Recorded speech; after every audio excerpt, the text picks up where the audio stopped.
Father Brecker was a tall man with a spreading out posture of reserved humility by which he got the favor and the acclaim of many around him. His life was simple and focused on preaching the word of God. His path was not a coincidence and was chosen a long time ago by his parents, who were tragically killed by the plague 30 autumns ago.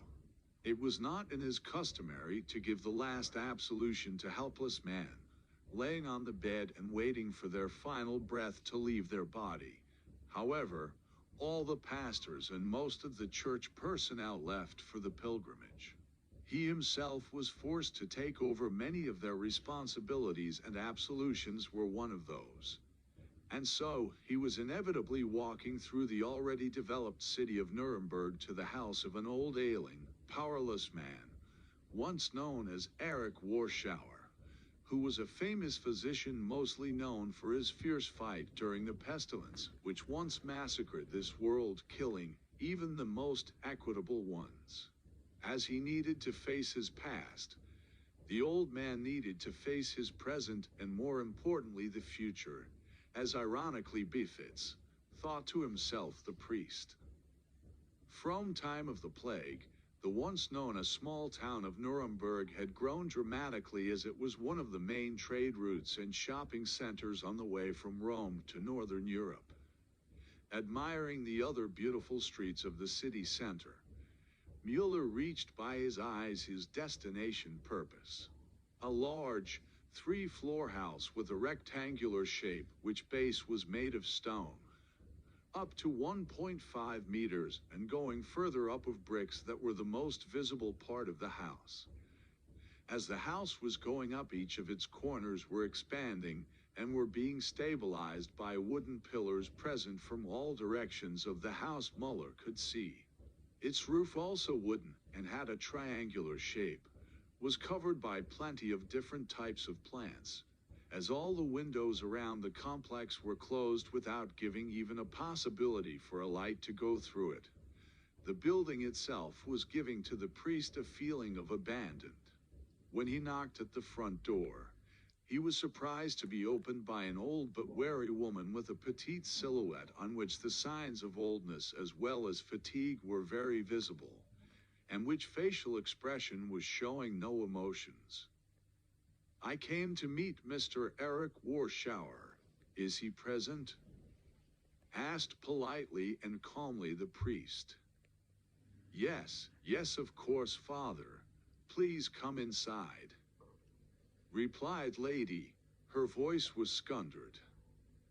As he had entered the house, he was surrounded by the darkness, as none of candles were lighted. Inside was made of black oak, making the feeling of gloominess even greater. "My master is waiting on the second floor," said the woman, finishing the moment of silence. "Please, come with me." While walking on creaking stairs upstairs, Gurki had an opportunity to look closer at the paintings that were hung up on the whole wall. All of them were presenting one thing: times of plague, death which was present everywhere, hate among everyone, pain in people's faces and suffering in their screams. All were fuzzy, looking more than a sketch, rather than a piece of art, like a distant past that was trying to remind of itself. When they got upstairs, house lady had silently pointed with her hand the doors on the left to the stairs. "It is good that you came here, Father. My master does not have lot of time left." Mueller have felt a disgrace and sadness in her voice.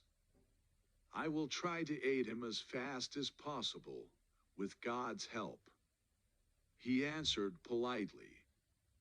When he had entered the room and closed the doors behind him, he was hung by a completely silence that was giving him a feeling as if time had stopped. The room was full of furniture, from office desk to small libraries. But what was disturbing was that all those furnishings had masks on them, many dozens of them. Looking further to the left, there was a single window with a view to the garden that was having as tough time as its owner.